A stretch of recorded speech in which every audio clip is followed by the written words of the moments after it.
But my parents gave me the pretty that came with a kill switch. They said, in case of emergency, if you need to ever not be pretty again, use this. And this is the one. Men who wait for me to text first, I refer to them as my sisters.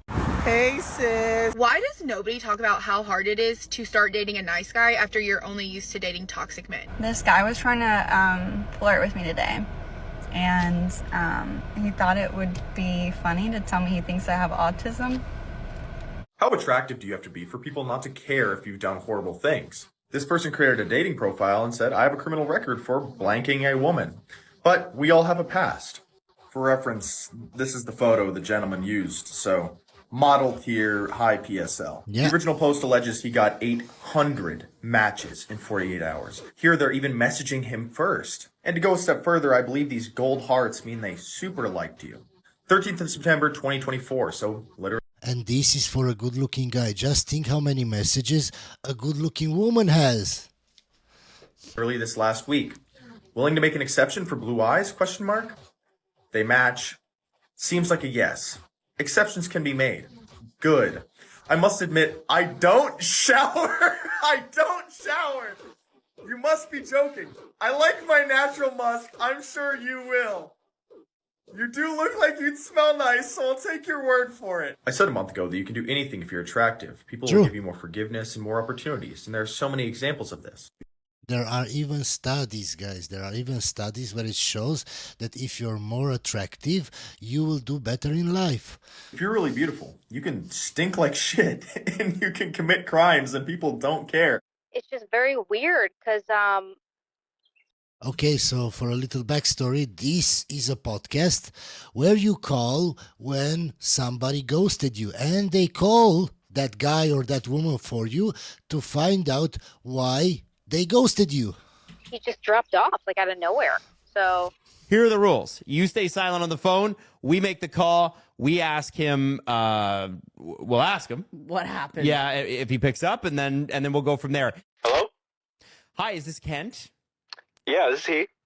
What does the name Laura mean to you? Oh. Okay. Well, yeah. Wait, why are you asking? Just listen to the end, guys, because it's a crazy story. I already saw the entire video.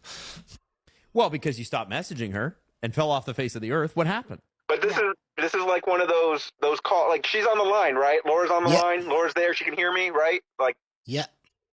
That's what's going on. yes, I'm here. Yeah. Yeah, that's fair. Okay, all right. So you're really now you're that really we've got telling people, the family back Laura, together. Laura, you're telling people I ghosted you? Really? Yes, I mean, yeah, I am, because you did. You don't know why I stopped talking to you? No. So you wanted to do this on the radio? Fine. Okay. Whatever. Yeah, it's the only way I can get a hold of you. You're out of your mind. Seriously, you are out of your mind. But you know what? Since we're here and you didn't just want to keep it private, I'm gonna tell everyone why we're no longer in contact. You see, Laura was over at my place.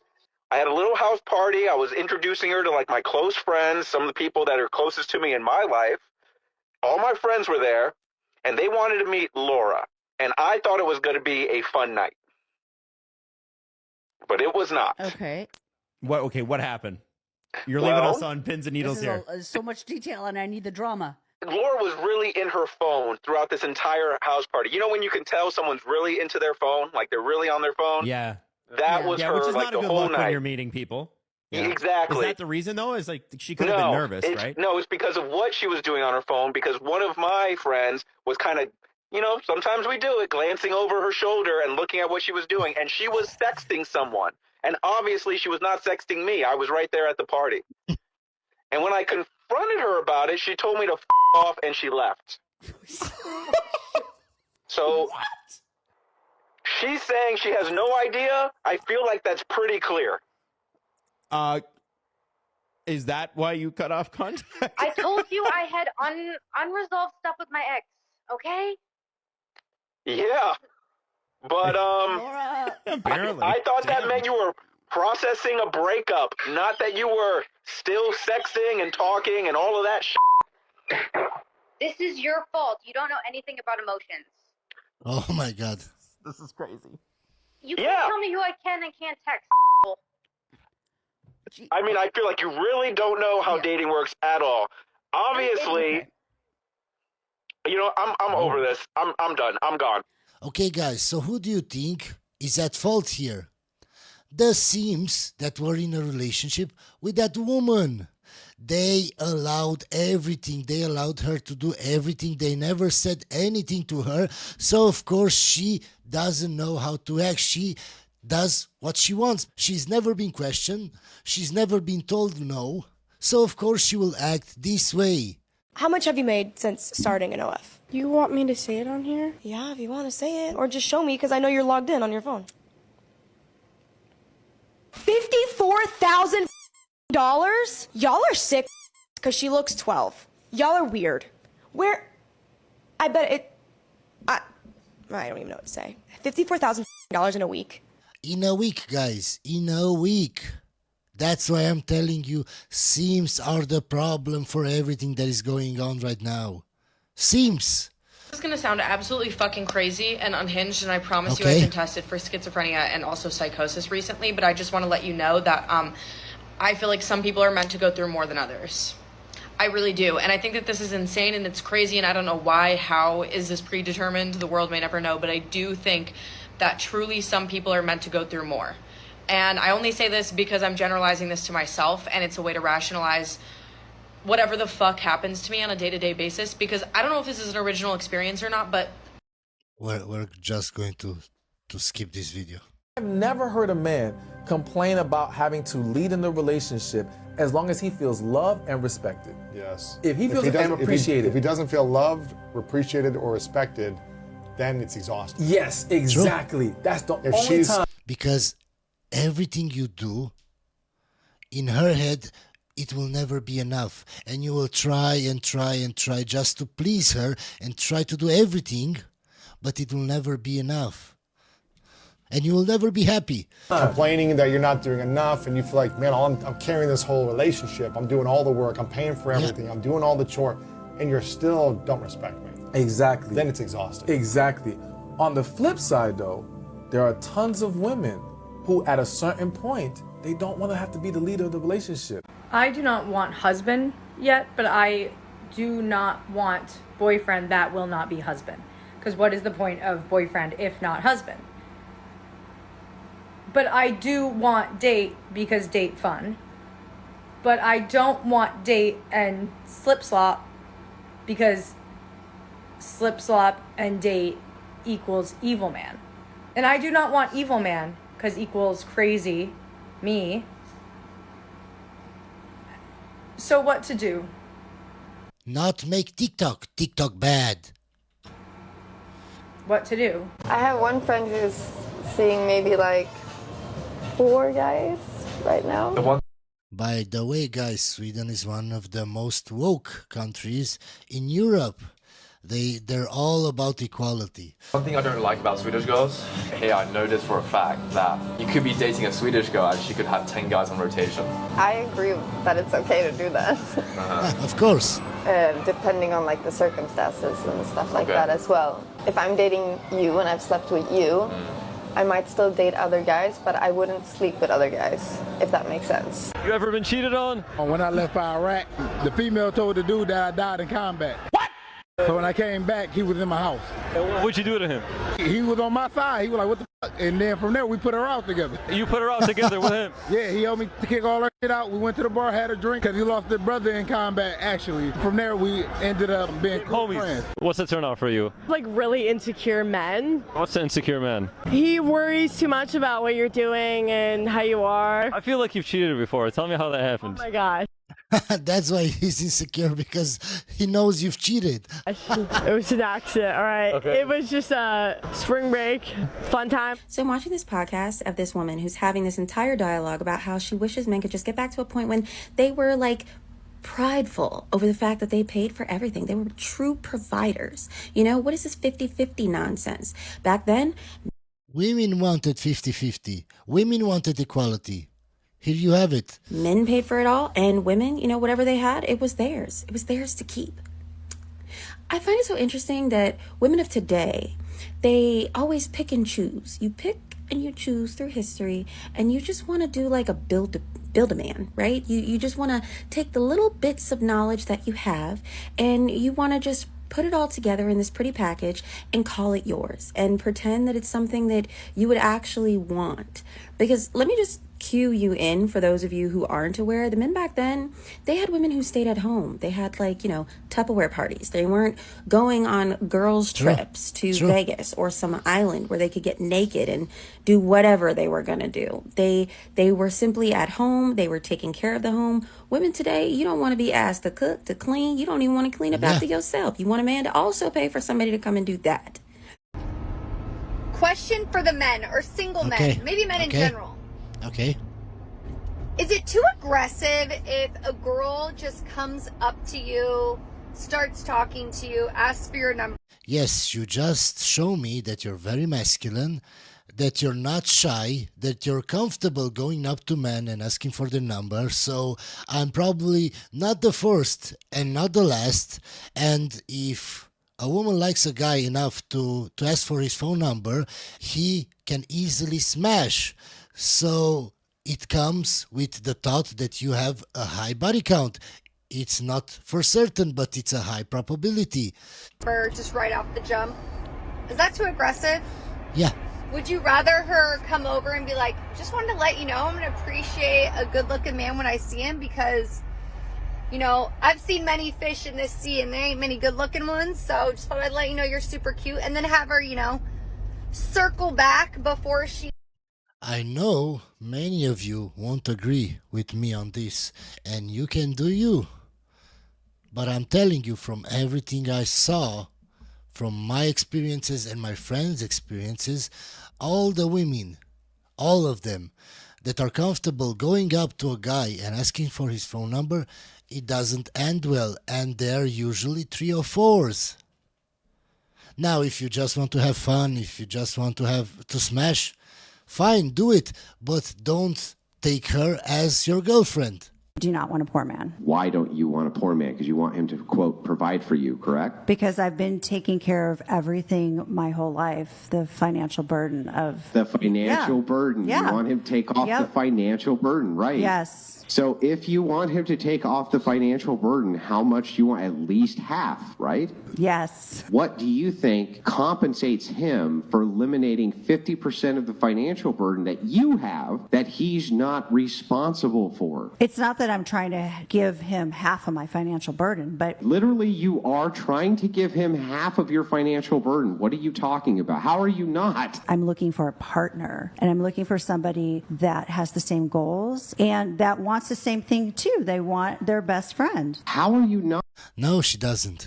She doesn't. That the kind of guy she's talking about would be a liberal that wants equality, that wants everything to be 50-50. They're not attracted to those kinds of men. Would you respect and submit to your man just like you would submit and respect your boss? Yeah, absolutely. When a guy asks you, would you be my girlfriend? Before answering, I would like to take my time and think. And if I say yes, I'm not just saying yes to be your girlfriend. I'm surrendering myself because I'm opening my mind, body, soul to you. Just my opinion, but I think people are scared to leave relationships because they're worried that the person they're with will treat the next person better than them.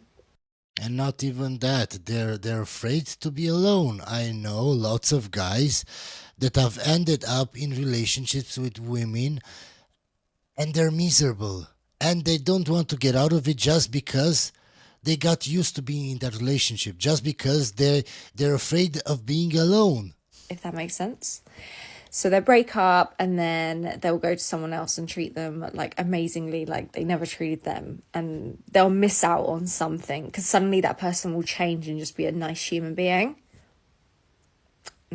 People don't change like that. They don't. They maybe try to appear that they've changed, but they don't change like that. Trust me.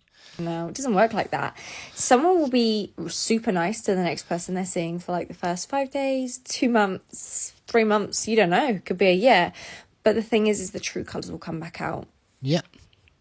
The true colours will always come back out because they can't keep this facade up for too long. That's why I'm telling women, if they go after the bad boy in hopes of them changing him, 99% of the time that won't happen. You may think you're special, but you're actually not. And then they complain when that guy cheated on them or ghosted them. Told off for using the terminology high value and low value man. Whilst I appreciate to some people it might come harsh, but it is the grim reality of dating in 2024. A low value man is a man who has zero values, respect, honesty, etc. The amount of men on these apps who, after you say hello to them, will send you a pic or ask you for inappropriate pictures, or you go on a couple of dates with them, you think that they are a reasonable person, and then they completely ghost you, have no respect to communicate with you, then they come back and try and breadcrumb you. That is a man who doesn't value himself. She may think that's a low value man, but she doesn't understand that's a low value man to her. When we talk about a high value man, we talk about how other men see that guy. That's what makes him high value. So he may not have any value to you, but that doesn't make him a low value man. Maybe he just saw that you're not worth it and he blocked you. That's what I do. When I went on dates, guys, and I saw some red flags during the date, the first date, I didn't even stay to explain, why I don't want to see her. I don't have the time to spend on that. You're not worth my time. Block. I don't care. Let alone anyone else. The other comment that was made was that, we all have different tastes. I don't know any women that would be attracted to that type of behaviour. And if you I know plenty.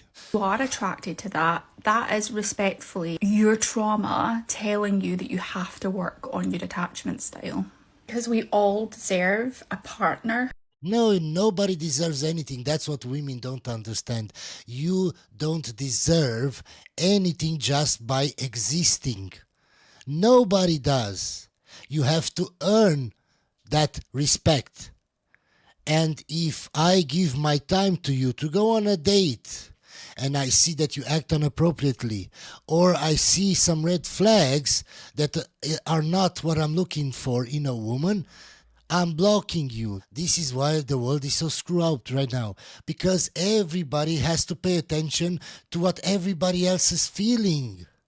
Oh, you can't say that.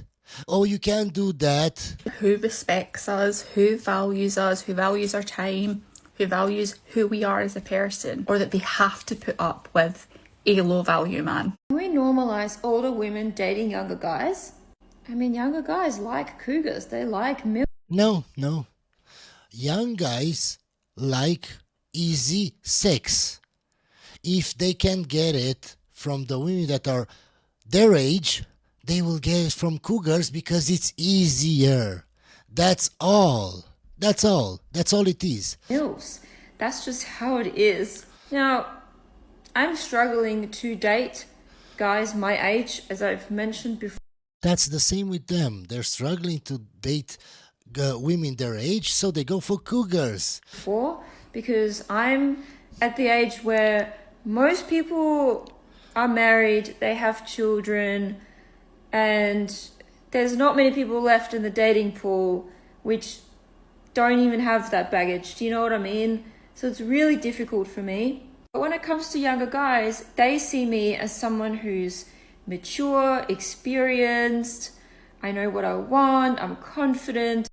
Yeah, and they will learn from you and they will get free sex, and then they will leave you because they will go for somebody younger. And what happens to you? You just get older and older and older. If this is what you want, you do you. And they're very much attracted to that. And they also like my appearance as well. It's just funny how it's just the total opposite with older guys who think I'm used up, I've got baggage, I'm past my expiry date. But the younger guys don't see it like that. No, because they don't want to be in a relationship with you, because they don't want to marry you. They just want to have sex. How do women not understand this? They see all of those things as like a positive. Hope you enjoyed this video, guys, and I'll see you on the next one.